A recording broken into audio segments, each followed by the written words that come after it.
Good day, everyone. My name is Sam Priestley. I am Vice President of Communications for the United States Association for Energy Economics. It gives me great pleasure to welcome you to today's webinar, EIA's role, the U.S.-Iran conflict, Strait of Hormuz closure, and global oil markets. Today's speakers are Bill Farren-Price and Kevin Book. Bill Farren-Price is a senior research fellow and head of gas research at the Oxford Institute for Energy Studies. Previously, he led macro oil and gas intelligence at Enverus and founded Petroleum Policy Intelligence, advising trading, investment, and research clients. With 25 years focused on Middle East energy, including as a former editor of the Middle East Economic Survey, his work spans short-term oil and gas markets, OPEC and MENA upstreams, and geopolitical risk in energy markets. Kevin Book leads research at ClearView Energy Partners, covering U.S. policy across oil, natural gas, refined products, and coal. A frequent media commentator, he regularly engages with Washington policymakers and has testified before U.S. House and Senate committees. He serves on the Council on Foreign Relations and a National Petroleum Council, and is a non-resident senior advisor with CSIS Energy Security and Climate Change Program.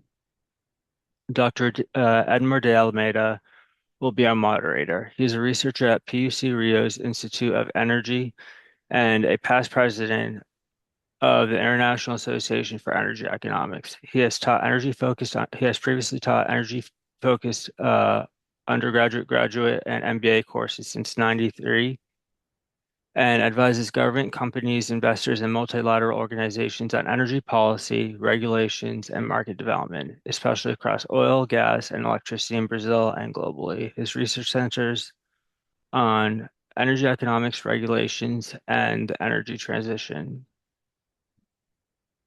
For today's webinar, we would like to thank EIA for this collaboration.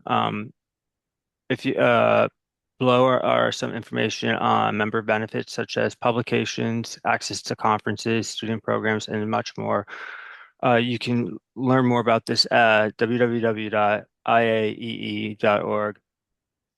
Lastly, we would like to thank USAE sponsors for making this event possible.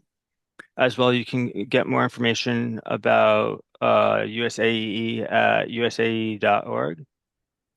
One of our particular sponsors we would like to thank is the Center for Energy Studies at LSU, who provided the infrastructure for this event. The center will be hosting Energy Fundamentals 2026 later this summer. It's a week-long course offering a comprehensive overview of the U.S. energy sector with special emphasis on Louisiana and the Gulf Coast, covering the history, science, and economics of energy production and consumption. Registration is currently open, and the event will take place in June and July. Lastly, if you're interested in becoming a sponsor, you can reach out to USAE at usaee.org. Our webinar is structured as follows. There will be 10 minutes of discussion per panelist, then a 20-minute group discussion, followed by 10 minutes of Q&A from our audience. For the audience, if you have any questions that you want to ask, please just use the question and answer function within Zoom. Feel free to do so during the webinar, since our panelists and moderator may incorporate those into the discussion. Edmar. Thank you, Sam. You're So welcome. good morning, good afternoon, depends on where you are to this webinar. It's a pleasure for me to be here in the company of Bill Farren-Price and Kevin Book, two great specialists on oil and gas issues in the world. And we really need people who have research and fact-based and rigorous research on oil and gas sector to understand what's going on in the oil markets and in gas markets in the world. So it looks like that we are experiencing some historical events on the energy market at this moment. Everything shows that we are heading towards significant, if not a major energy crisis, with lots of repercussions to the world markets and to the world economy. So I think that it's very important to understand where we are and where we can head, uh, considering the dynamics that we see at this conflict. So we see in the last few days a significant escalation at the war, and so far, most of the specialists see no clear exit door from the conflict in the short term. The Brent has reached more than $100 per barrel. Today, I just checked, it was $113 per barrel. But we see uh, real panic in the LNG and European gas market at this moment. A jump today in the European gas market of 20%, more than $20 per million BTU. So it looks like everything is uh, the market sentiment is real bad regarding what's going on. So maybe we can start from here, Bill and Kevin.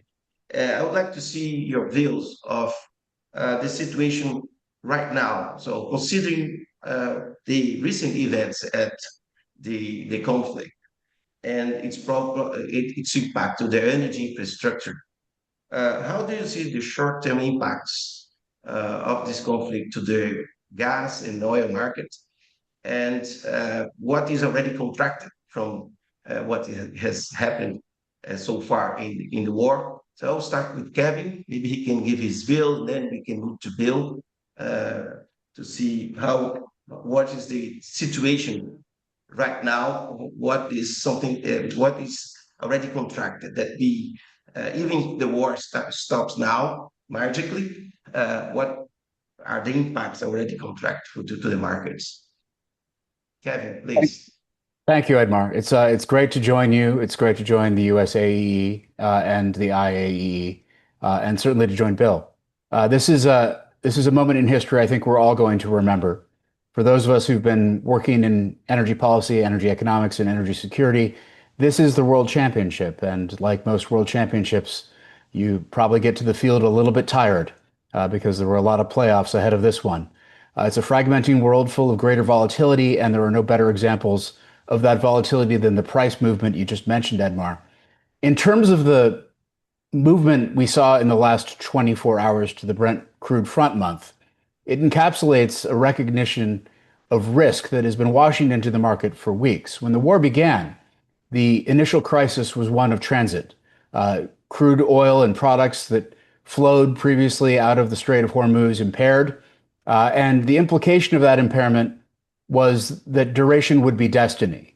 For as long as it lasted, there would be a set of changes to producers inside the Persian Gulf as far as their production. They would be forced eventually, when storage filled up, to begin shutting in their production to the extent they could not shunt it somewhere else.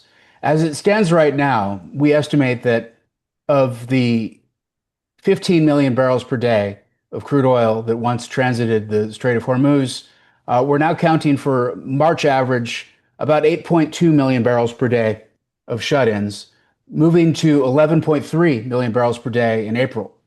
Now, there's a lot of context, I think, before I get to the second phase, which is infrastructure and risk to production.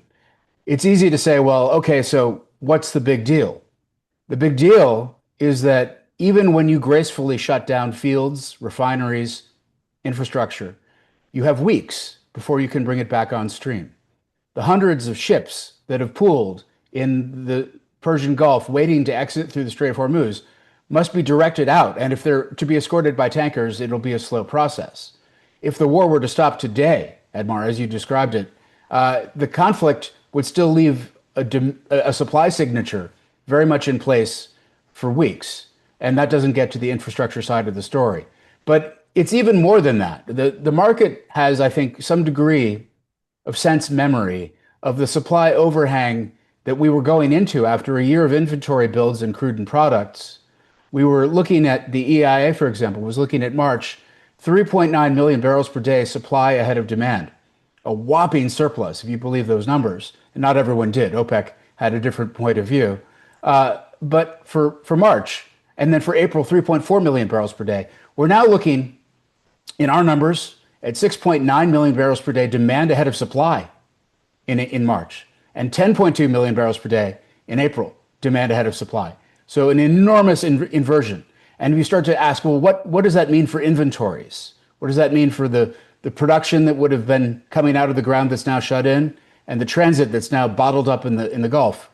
Very conservatively, for the 2 months through the end of April, we're estimating 425 million barrels of inventory declines. Some of that is not evident in the market yet because commercial entities forward positioned inventories. Some of that's not evident in the market because the strategic reserve drawdown, I think, is being to some degree already priced in. 400 million barrels of strategic stocks being drawn by IEA member countries over the course of probably 4 to 5 months, maybe longer, before it even hits the market. And that's outstripped by the 2-month conservative number I just gave you. So I think you should expect some upward motion in prices. Frankly, it's not obvious if this crisis were to end today that we would get back into the 70s or 60s or the supply overhang of the past for some time, simply because of that inventory imbalance that's already in motion. But that takes me to the second part of your question, Edmar. So what we have seen since the start of the war are Iranian reprisals against regional infrastructure. To some degree, they had been both direct and incidental. Drones coming in, shot down by anti-drone measures, and shrapnel hitting facilities, shutting down refineries, can be every bit as damaging as direct hits on those refineries, depending on what happens and when. And here, the context is not just a question of volumes lost, but how long. Now we're not talking necessarily weeks, but months. And I think, as Bill will get to on the gas side of the story, maybe even longer than that. And so what we saw at the outset of the war was initial strikes and a lot of interceptors stopping them. What we've seen more recently were two signal events that have set us up to a new level of risk and with it, new price premium. The first of them took place on Friday, March 13th, when the U.S. struck non-oil export sites on Karg Island, Iran's principal export facility in the Strait. President Trump said at the time that he might reconsider his decision not to strike energy infrastructure based on Iran opening up the Strait or not. Well, Iran didn't open up the Strait. There have been discussions apparently between Iran and some counterparties for maybe some export volumes, including volumes to India leaving the Strait, but it is manifestly still shut, if not because of Iranian mines, and there's some question about whether there are mines in place, if not because of Iranian anti-ship weapons, and there's clear demonstrable evidence they have been used, but because of the risk tolerances of the parties who would have to navigate through that strait. The absence of a military convoy isn't the only problem either. That military convoy could equally be exposed to risk. It's generally a very big risk, and it's not obvious that it would be abated. But so there we are on March 13th with a rise to this new level of acute risk. And it was reasonable to expect that Iran was going to interpret that Karg Island strike as the beginning of the end game, to think that they would have to exert more pressure on regional producers than they had already done to try to bring home the pain in a way that might bring about some sort of negotiated solution. But then, yesterday, according to media reports, Israeli and or U.S., apparently, according to the president's Truth Social post, just Israeli forces struck processing facilities in the South Pars gas field. And again, I will let Bill speak to the specifics of the incident itself. But the consequences of that incident was yet another step up in Iranian reprisals against regional producers. And so here we are at a level where production itself is now a longer-tailed concern, one which could have bigger impacts to prices for a more enduring period of time. And here I want to get into just a few points before I turn it over to Bill. We've talked about the deficit, we've talked about the delays, but I think we should talk more broadly about the destruction. If you think about the energy in terms of oil and gas itself that came out of Hormuz, it corresponds on a BTU equivalent basis, which is agreed sort of an academic and nerdy construct and not a practical one, but on a BTU equivalent basis to about 7% of 2025 for consumption. About half of that, maybe even a little bit more of that, is currently offline. And if you think about the implications for demand, one way to think about it is as a continuum. At one end of the continuum, 3.5% of the world is losing 100% of its energy. And at the other end of the continuum, 100% of the world is losing 3.5% of its energy. One of those consequences is extraordinarily dire. The other one is quite dire also. And where you fall in between those two endpoints is a function of economic capability, economic circumstance. And so demand destruction will start to show up in the frailest and the most fragile consumers, and arguably is happening already. On price before supply binds the balance more tightly. And so, in terms of the stock draw, the IEA stock draw is the greatest in history, and it's probably not going to be the last, particularly if this crisis continues. And yet the market probably priced it in right away. And to some degree, the stock draw could only do so much because member countries can only move barrels so fast. Whatever you think the nameplate capacity is of strategic reserves, no historical draw has ever come close to them. And closing the barrel gap isn't the only problem. As I mentioned, the inventory implications could outstrip even the total volume so far. But also, some of those barrels are coming out of commercial inventories. So if you think about how they're being priced, if the market is looking at the commercial inventories, they're drawing down whether they happen strategically or organically. That probably sets up a higher bracket for prices. And then if you think about the US, today there's a meeting between Vice President J.D. Vance and Energy Secretary Chris Wright and a series of energy executives, and I suspect we'll have some discussion about that if it comes up in questions. What can the US producers do? And to some extent, the answer is nothing, right? This is a latency to production. Even the fastest resource we have, shale, has still some weeks to months before you could bring on new supply. And the drilled uncompleted well inventory has been drawing over the last several years. So we don't have spare capacity, but the thing we have that's closest in the US is less available than once it was. And the spare capacity that OPEC has, well, bottled in the Strait.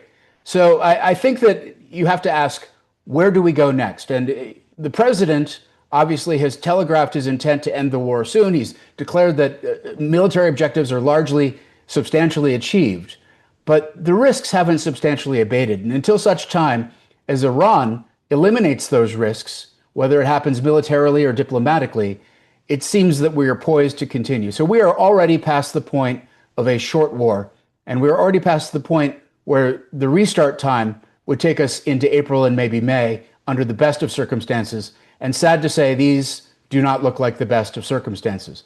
Not the most optimistic way to start, but hopefully comprehensive answer to your question. I look forward to Bill's response.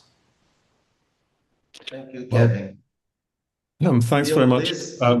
Thank you, Edmar, and thank you, Kevin. And that's a great opening salvo. So I think to look a little bit at the gas side, this is the mother of all supply shocks for oil and gas, and is actually more extreme in volumetric terms than what we saw back in 2022 when Europe lost access to Russian pipeline gas. It's potentially more significant also because Qatar, as one of the world's largest LNG producers, was set to expand its production capacity significantly over the next few years. And as long as this situation continues, that those kind of operations and expansions need to be put into question.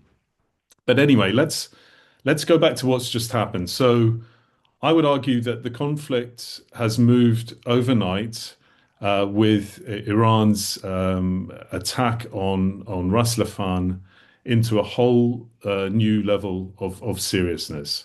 What's changed is that up to this point, we were discussing the Strait of Hormuz. We were talking about the theoretical threat to shipping. There was actual attacks on shipping, so the threat looked real, but it was still what was possible in terms of shutdown of supply.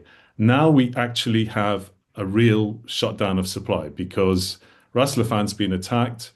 We know that there's damage to LNG facilities as well as to ancillary processes at the site, including also Pearl GTL gas to liquids plant. So what people need to understand about the LNG industry is it's incredibly complex. It's an incredibly complex supply chain. And in the case of Qatar, it involves an upstream element. It's an integrated system that involves production from the North Field, the processing of that gas and liquefaction of that gas, and all the ancillary services that need to happen at exactly the same time. So damage to any of those elements will prevent the restart until it can be fixed. Now, just as we came on air with this webinar, it's come out that Qatar has announced that there is damage to several trains that they see taking about 12 million tons per annum of capacity offline, possibly for 3 to 5 years. Well, that's pretty dramatic. That's a very significant hit to the global supply side. And bear in mind that this is one attack. So I think this is kind of the beginning to look like the worst case scenario. Just to deal with some of the political issues here, I am not convinced at all that whether the US declares victory and ends its attacks on Iran, whether that is really at this point going to make too much difference. I think the conflict has spun further out of control than that. And I think Iran's regime, Islamic revolutionary regime, will see survival as victory for them, and they will just be seeking to achieve that. And their way of achieving that will, in this asymmetric conflict with the US and Israel, will be to continue its low cost, low tech response that I suspect could continue until it achieves its political objectives. And those political objectives are going to be very, very difficult for the Arab Gulf states to swallow. They are going to involve demands that US bases leave the area. They're going to demand reparations. They're also going to demand that the US and Israel give guarantees that they will no longer attack Iran. So we are in a really intractable political position with absolutely zero option for some sort of political off-ramp unless we start to see new actors get involved, possibly Europe, the Arab Gulf states themselves, or even China. But we don't see any realistic sign of that at the moment. This leads me to the question, is there a military solution to defending against these Iranian attacks? Well, it certainly doesn't seem that there is one in terms of energy infrastructure. In terms of shipping, there's been a lot of talk about escorting vessels through the Strait of Hormuz. I'd just like to point out that the Strait of Hormuz is not the only part of the region that's at risk here. We've seen attacks on shipping, not just in the northern Gulf near Basra in Iraq and Kuwait, but also even outside the Persian Gulf. In the Gulf of Oman, we've seen the oil facilities at Mina Al Fahal of Oman, which is probably the closest country to Iran in the Arab Gulf, has been attacked, and shipping outside in the Indian Ocean has been attacked. So I think this idea that if you can solve the Strait of Hormuz, you've solved the problem is incorrect. I think the situation's a whole lot worse than that. So no military option looks realistically achievable to me.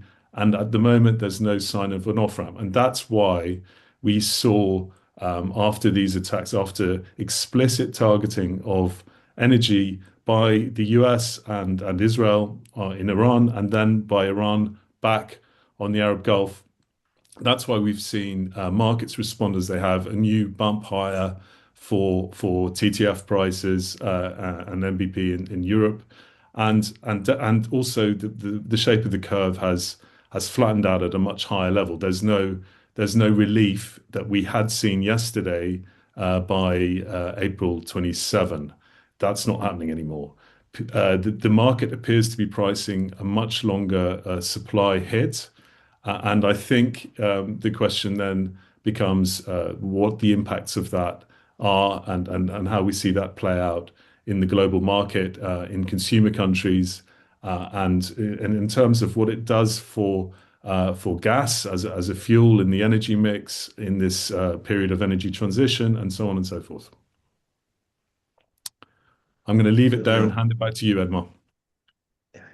All right. So I really impressed by your explanation of how things has deteriorated so fast because the market was reacting in a very optimistic way, I would say, since the beginning. We saw the bond market or the stock market quite stable regarding the potential price that could be uh, derived from the conflict and things. I think that starts to be clear that uh, this optimistic view that we could come end this war and come back to a normal state of play in the energy market in weeks. I think this scenario is kind of disappearing right now. And you have mentioned this the conflict in terms of the difficulty to find a solution, uh, either diplomatic or in terms of military solution for the conflict. It's also important to mention that this could be even worse if there is engagement from the allies from Iran, for example, the people from the Houthis from uh, uh, and also the Shia militias in Iraq. So they have been calm so far, as and the crisis could even get worse. So we are in a scenario that at least for some months we're gonna experience a very significant crisis in the oil and gas markets. So we need to think about the consequences of that. So I would like to see your views in a scenario where this war lasts and we have this disruption in oil and gas supply. What could be the consequences for the oil market and how the market can adapt in different places of the world.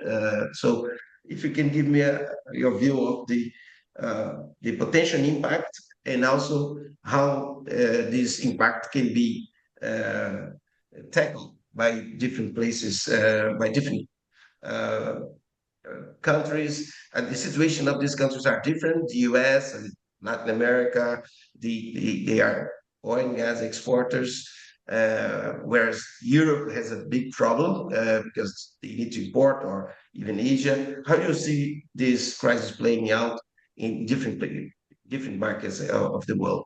So I'll start with Kevin and then pass to Bill. Thanks, Edmar.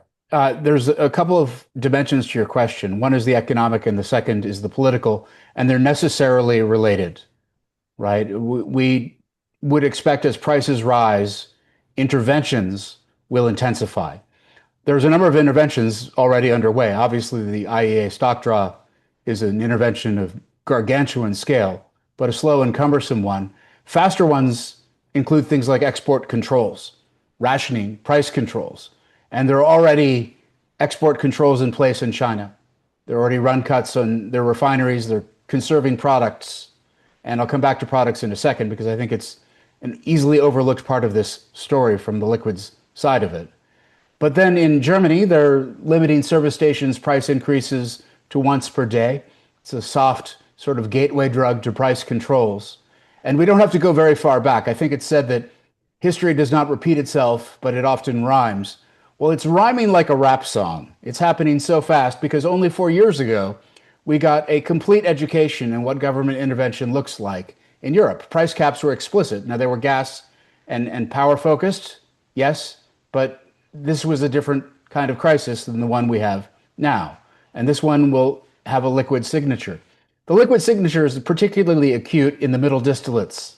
And this is where the inflationary consequences start to come home more rapidly. Middle distillates are the fastest vector from an oil scarcity into a broader inflationary crisis because all the freight in the world moves on middle distillates for the most part, on trucks and trains. Middle distillates fuel our jets. So everything flying overhead and driving by on the highway is getting more expensive to move. And what do we have coming out of the Persian Gulf? We have two problems at once.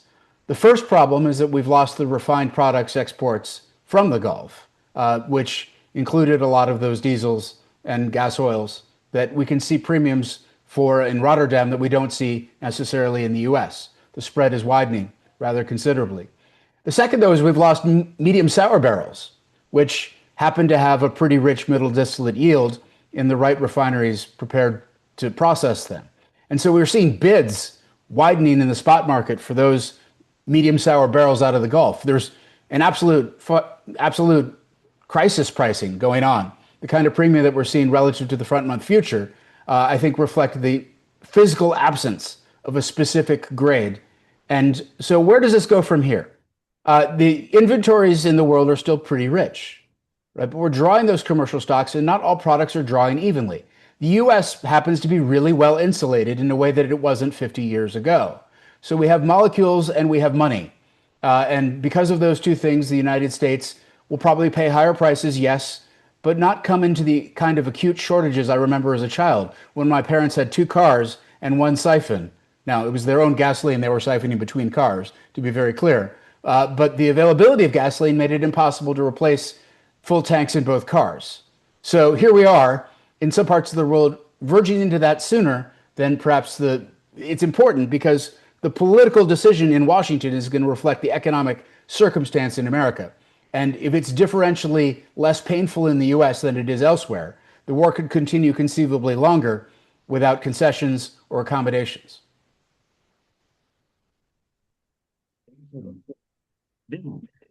How do you see this lasting consequences? So, first of all, we've kind of seen this movie before. When we had price spiking in 2022, we saw that there was I mean, let's face it, Europe was not as well equipped to deal with the crisis then as it is now, at least in terms of its heavy reliance on LNG. So we had much less regasification capacity. We had less interconnections between different countries, and the infrastructure wasn't there. Now the infrastructure is there, so it's better off. However, we've just had a relatively cold winter, and European storage, which the continent relies upon to keep supplies going during the winter, because it's so heavily reliant on gas for heating and to some extent for power as well, are at long-term multi-year lows. Those stores need to be refilled during the summer season. So we do need a sustained supply of LNG well beyond demand during the summer months. That needs to happen.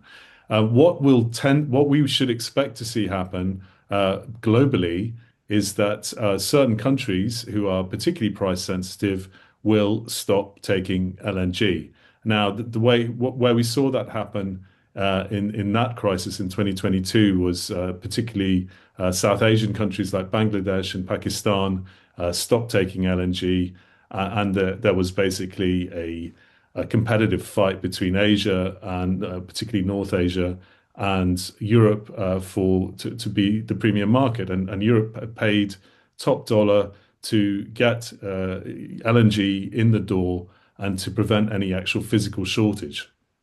This was incredibly destructive of demand in Europe, and we've seen a lot of gas-intensive industries fade away, and we haven't really seen any sign of any recovery in the years since. And I think that that's also testament to the fact that prices never went back to pre-crisis levels. And that tends to be something that you see in these situations, which is that prices go up, but they come down a lot slower. That sort of concern about supply tends to linger in the minds of policymakers and commercial decision makers alike.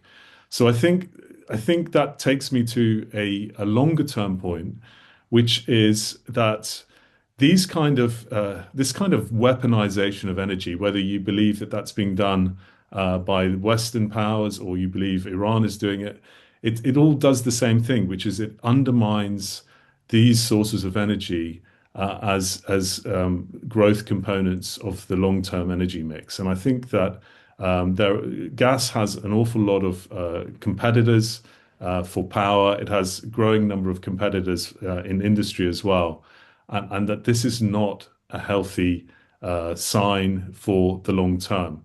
Now, that it's inevitable that the Gulf producers, both oil and gas, have had a really strong reputation for reliability, very well earned, for security of supply. And this Armageddon scenario that we're now facing is inevitably going to put at least at minimum a dent into that reputation.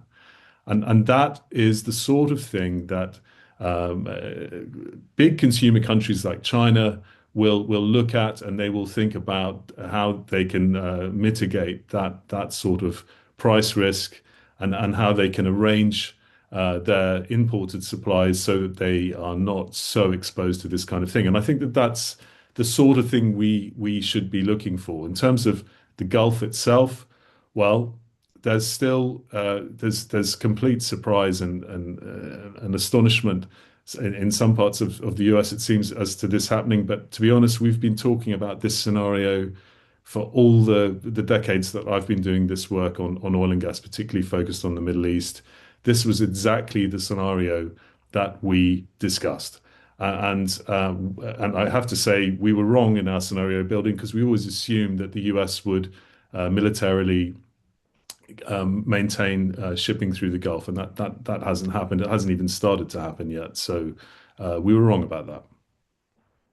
Edmar, could I just add one thing to respond to Bill? I think he made an incredibly important point about the future, which is that the importing countries are going to be thinking about only one thing from this point forward. How do we prevent this from ever happening again? And the most fundamental tenet of energy security is diversifying sources and routes. And the former does speak to alternatives for liquids as well. So China has been electrifying transportation as fast as they can. They're going to be thinking about that, of course. India is in a place where their oil intensity of GDP, of real GDP, is about twice what it is in the broader OECD, in the US, or even in China. About almost 600 barrels per real $1 million compared to roughly 300 some, low 300 in the US. And this opens up that, you can think of that as a metric of efficiency, but also as a metric of vulnerability. And those vulnerabilities are now much more exposed. So I think that if you look back at the 70s, the actual physical disruptions of the 70s put 20 years of small cars on American roads, right, and transformed the light duty fleet. I think it may be asking a bit much to assume we get comparable transformation with anything less than physical disruption, but you can get a faster transition out of this, and I would expect it.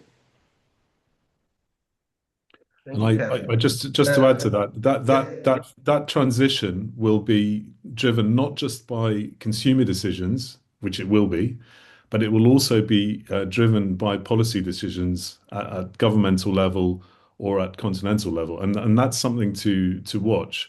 I'm already expecting to see, the European Union will be dusting off its toolbox of emergency measures that it deployed last time round. Some of them well considered, some of them slightly less so. And you can expect to see that happen. All of this, by the way, is not particularly good for the market, because they're often interventions that actually cloud price signals, which is not ideal in this situation. But that will happen, and that's the sort of thing that we expect to start seeing in the weeks ahead. Thank you. We have now 145 people participating in the webinar, which is great, and we have a lot of questions. So now I'll move to some specific questions. I have one for myself, but then I'll move to the audience questions. One specific question that I have, Bill, is how different this crisis in the gas market is from 2022. In 2022, we saw gas prices uh, uh, being much more expensive than the oil price. Okay? The oil price was ceiling was about $100 per barrel, where the gas prices in barrel basis were like $200. So we saw a lot of destruction of gas demand by using more oil. Or uh, so how do you see this playing out right now, where we have two crises on the oil side, but also in the gas side. Do you see some difference in this way, and how do you see the demand destruction as a consequence of this crisis? And then we can move to Kevin. He can also give more detail on how he see the demand elasticity to price right now as compared to other crises.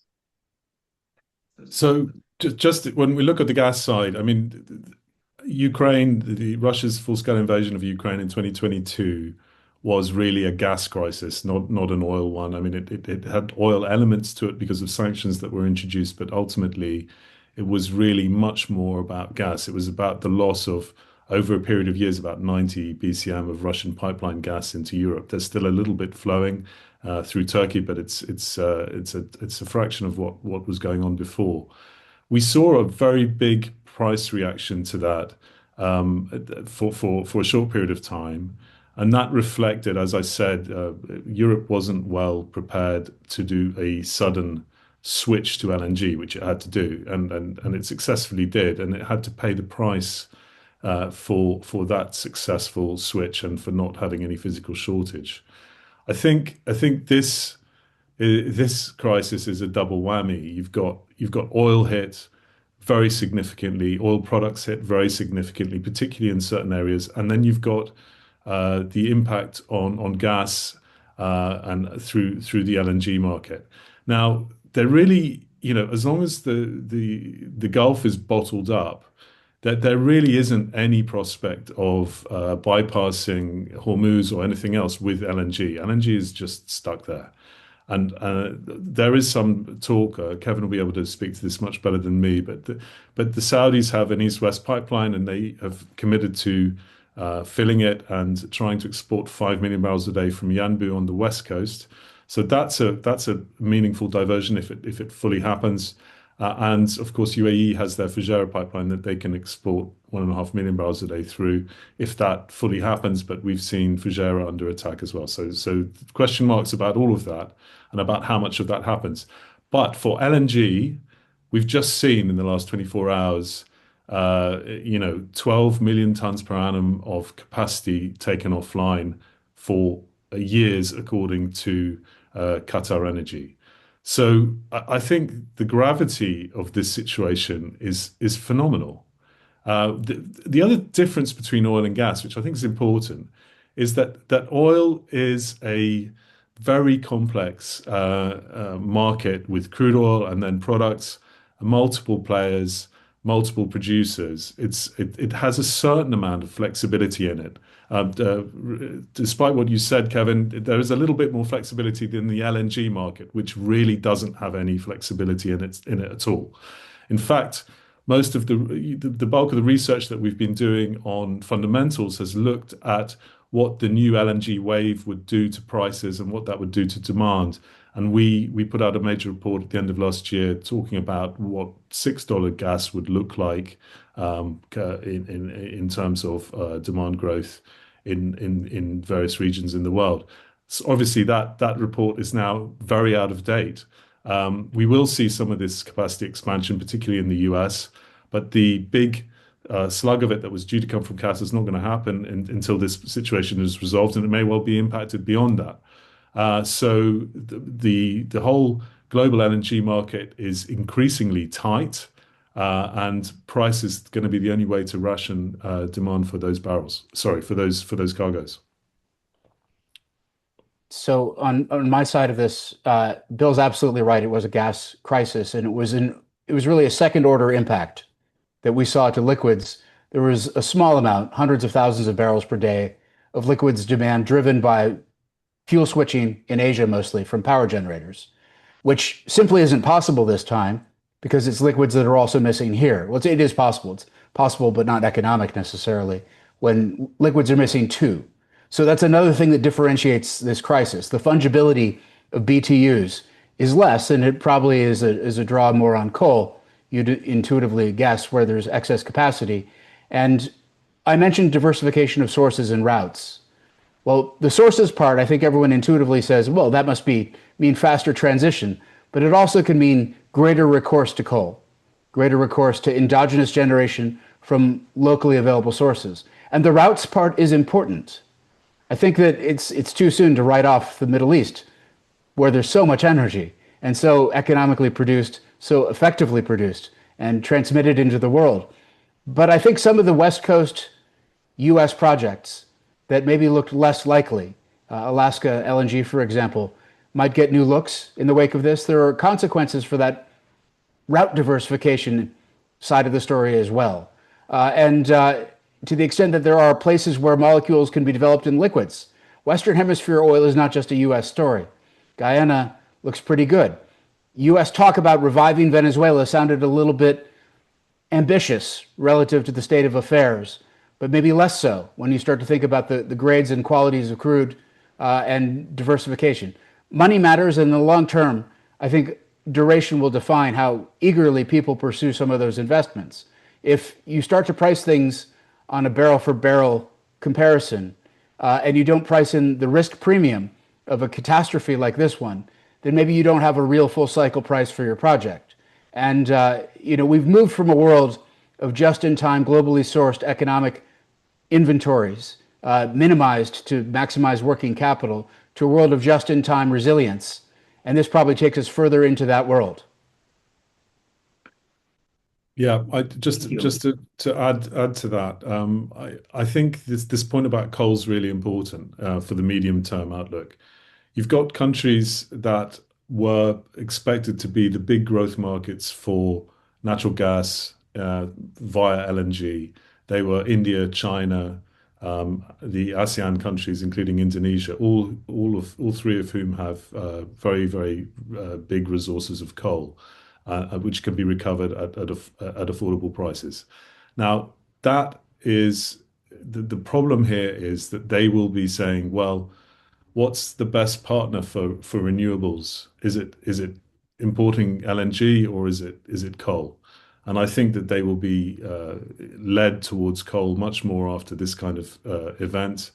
And I think that that's an inevitable consequence with all the consequences that has for GHG emissions. So that's part of the challenge. The other challenge is I totally agree with Kevin about this point about the breakdown of the sort of globalized trading system. Already the heavy imposition of sanctions on oil and gas has led to these sort of grey markets, a decrease in price transparency, and a reluctance by some buyers to actually even take part in globally priced energy commodities. And I think that is another thing. Increasingly, countries, we're seeing it with China particularly, are more interested in negotiating direct deals with suppliers like Russia on very strong and attractive terms with a huge amount of take or pay and price flexibility. And I think that reflects their reluctance to replicate their heavy reliance over the last 2 decades on imported oil from the Middle East. They certainly don't want to repeat that experience with LNG. They will be reliant on LNG for some time, but they've made huge efforts to produce gas domestically. More than half of their gas that they consume is produced domestically, which is a huge achievement.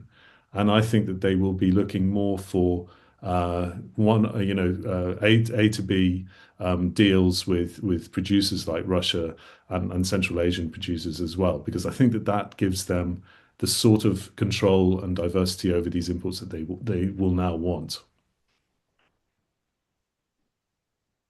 We have several questions here. I think you have touched upon most of them because people have been putting questions throughout the webinar. But maybe there is some specific ones that we could tackle. One is about Russia. I think that Russia has been sanctioned in gas and also in oil, and they have some spare capacity. And I would like to see your view if Russia can be not only a winner, but someone that a country that helps to ease the market in the middle term. So, what is your view on Russia more specifically? I'll take this one first, and then I'll hand it to Kevin. But my view is that inevitably a shortage of molecules is going to make some buyers in Europe want to revisit the issue of the ban on Russian energy that was being progressively implemented. However, I also think that the majority of political thinking in the European Union is not to allow that to happen. They don't want to do anything that could benefit the Russian state in its war in Ukraine. So the Trump administration's decision to slightly lift sanctions on Russian oil was not popular in Europe, as you'd expect. But it's also interesting to see that sanctioned LNG from the Arctic LNG 2 project has been making its way into the Chinese terminal of Bahai unimpeded by sanctions for the last 6 months or so. And we would expect to see increased flows of gas eastwards as Russia tries to implement its pivot away from Europe and its pivot towards the Central Asian republics and also to China. I would add that we should probably consider what this means for economic force projection as an alternative to conventional kinetic engagement. For decades now, the Western world has put forth economic sanctions as an alternative. But when you get to the point where those sanctions haven't had their desired effect, and they've lost their potency because of circumvention, and to some degree, because of the political will of the sanctioning party in bearing the costs of those sanctions, then you get to where we were, say, not so many months ago. It seemed like a very extreme thing compared to where things had been, but of course not compared to where things are. When we saw that the U.S. was pursuing sanctioned Venezuelan tankers all the way around the world, Delta Force operators fast roping onto the decks of ships, and they called that sanctions enforcement. That's not exactly cutting off bank accounts. That means that we've sort of gone from the kinetic to the economic back to the kinetic. And from there, we've gone to the pragmatic. The Office of Foreign Assets Control at the Treasury Department responded early in the Iran war with liberalization of Russian barrels on previously loaded tankers, including sanctioned tankers, for delivery to India. That was General License 133. A little over a week later, actually almost exactly a week later, OFAC followed up with General License 134, broadly opening the Russian cargoes that were previously loaded. Now, those licenses are time limited. The first one expires April 4, the second one April 11, but actually could be extended and probably will. And the question is whether or not we've started the post-sanctions architecture. The sanctions architecture for Russia involved a number of restrictions, not just on the barrels sold or the entities that were directly designated, Rosneft and Lukoil, etc., but also on limitations on imports of technologies, including technologies for frontier production, deep water and shale, also services, technology services from Western companies. All of those could be revisited if we have a long enough and deep enough crisis. And I think we've seen the first touch of that. You know, the long-term hopes of the administration expressed for peace in Ukraine involved a reopening of commerce with Russia, discussions of Russia's hydrocarbon resource as an opportunity set for Western operators, and not just as something to restrict and limit, but to develop and expand. The consequences of this event could change the plans that were put in place in 2014 and again in 2022 with regard to trying to limit Russia. And that's not that surprising, because if you go back to what happened in 2022, plans for an accelerated clean transition had to take a back seat to the exigencies of short supply. Okay. So we are heading to the end of our webinar. I would like to raise a last question. I'll try to include in this question some of the questions of the audience.